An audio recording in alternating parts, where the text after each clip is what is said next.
এবং এই জন্য আমরা বলেছি যে সঙ্গে থাকলে সঙ্গী, না থাকলে জঙ্গি।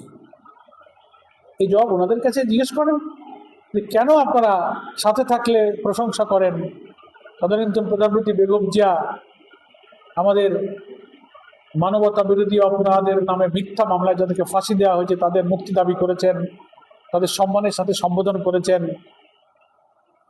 আজকের যারা বিএনপি নেতা নেত্রী তারা আছেন, আমাদের কত সভা সম্মেলনে গেছেন, একসাথে মিটিং করেছেন, 20-25 বছর আমরা করলাম। তখন ওনাদের এই আজকের যে সমস্ত গালাগালি আর আজেবাজে শব্দ, এই গুপ্ত টুপ্ত রাজাকার, রক কাটা, স্বাধীনতা, কোনো কথা ওনারা বলেননি, বরং তার পাল্টা জবাব ওনারা দিয়েছেন আওয়ামী লীগের বিরুদ্ধে। এখন তো আওয়ামী লীগের সুরেই ওনারা কথা বলেন। এই জন্য এখন আমাদের বলা লাগতেছে না, অন্যরাও বলতেছে সোশ্যাল মিডিয়াতে, সঙ্গে থাকলে সঙ্গে, না থাকলে জঙ্গি। এই অ্যান্সার তারাই দেবে।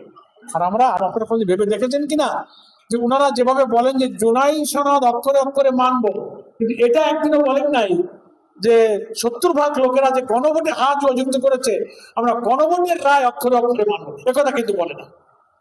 কথা বুঝতে পেরেছেন আপনারা? গণভোটের রায় আমরা মানবো তা বলে না, জুলাই সনদ মানবো। তাহলে জুলাই সনদ আর গণভোট ওনারা আলাদা করে ফেলেছেন। রহস্যটা কি? রহস্য হলো জুলাই সনদে ওনাদের নোট অফ ডিসেন্ট আছে, কিন্তু গণভোটে কোনো নোট অফ ডিসেন্ট নাই। ওনাদের নোট অফ ডিসেন্ট ছাড়াই গণভোটে যে 4টি প্রশ্ন 13 নভেম্বরের যে অর্ডিন্যান্স গেজেট আকারে হয়েছিল, ওখানে 4টি প্রশ্ন গেজেটেই আছে। সেখানে উচ্চ কক্ষ, সাংবিধানিক পদ, এসব ব্যাপারে জুলাই সনদের কথাগুলো আছে এবং ওনারা ভোট দিয়ে মেনে নিয়েছেন, গণভোট মেনেছেন, হাতও ভোট দিয়েছেন, রাষ্ট্রপতির আদর্শ মেনেছেন। ওনাদেরই প্রস্তুত ছিল গণভোট, একই দিন ওনারা করেছেন।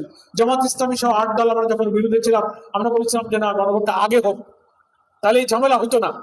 গণভোটটা আগে হলে সংবিধান সংস্কার পরিষদ আদেশটা মানতে হতো, ওই পরিষদের বৈঠক ডাকতে হতো, সংবিধান সংস্কার হতো।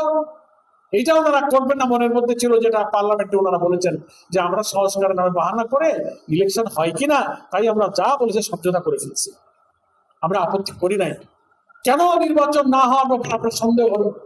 এই 12ই ফেব্রুয়ারি ইলেকশনের আলোচনা তো আপনারা লন্ডন কনস্পিরেসি করে ওখান থেকে নির্বাচনের তারিখ আপনারাই ঠিক করে আনছেন।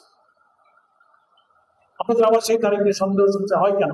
সেজন্য আপনার কথা শর্ট অ্যান্সার হলো এই যে জুলাই সনদ আর গণভোট এটা ওনারা আলাদা করেছেন, এই অর্থে যে নোট অফ ডিসেন্ট গুলো ওনাদের আছে জুলাই সনদে। ওইটা যদি মানে তাহলে সংবিধান সংশোধনের অনেক গুরুত্বপূর্ণ বিষয়গুলো বাদ যাবে।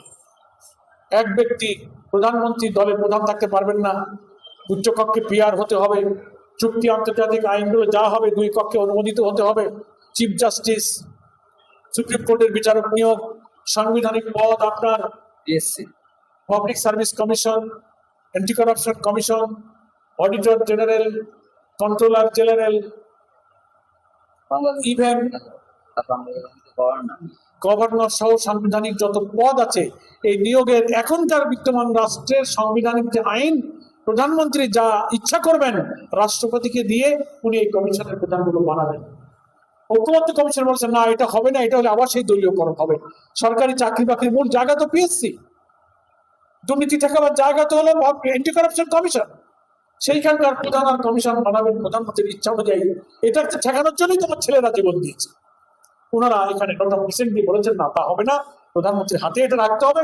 আমরা বলছি না, সরকারি দল এবং বিরোধী দলের এবং থার্ড জুডিশিয়ারির লোক দিয়ে একটা সার্চ কমিটি হবে, সেপারেট অ্যাপয়েন্টিং অথরিটি হবে, তারাই একটা কমিশন এগুলো নিয়োগ দেবে।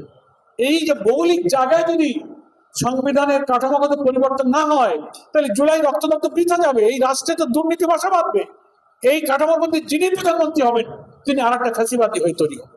এই জন্য এটার পরিবর্তন ওনারা করতে চাচ্ছেন না, ওনারা ফ্যাসিবাদের দিকে হাঁটছেন। এই জন্য পার্থক্য, ওনারা গণভোট মানবেন তা বলেন না, জুলাই সনদ মানবেন। তার মানে ওখানে যে নোট অফ ডিসেন্ট গুলো আছে, কিন্তু গণভোটের ব্যালটে নোট অফ ডিসেন্ট নাই। 5 কোটি মানুষ, 70% লোক হ্যাঁ জয়যুক্ত করে ওনাদের নোট অফ ডিসেন্ট খারিজ করে দিয়েছে। গণভোটে কোনো নোট অফ ডিসেন্ট নাই।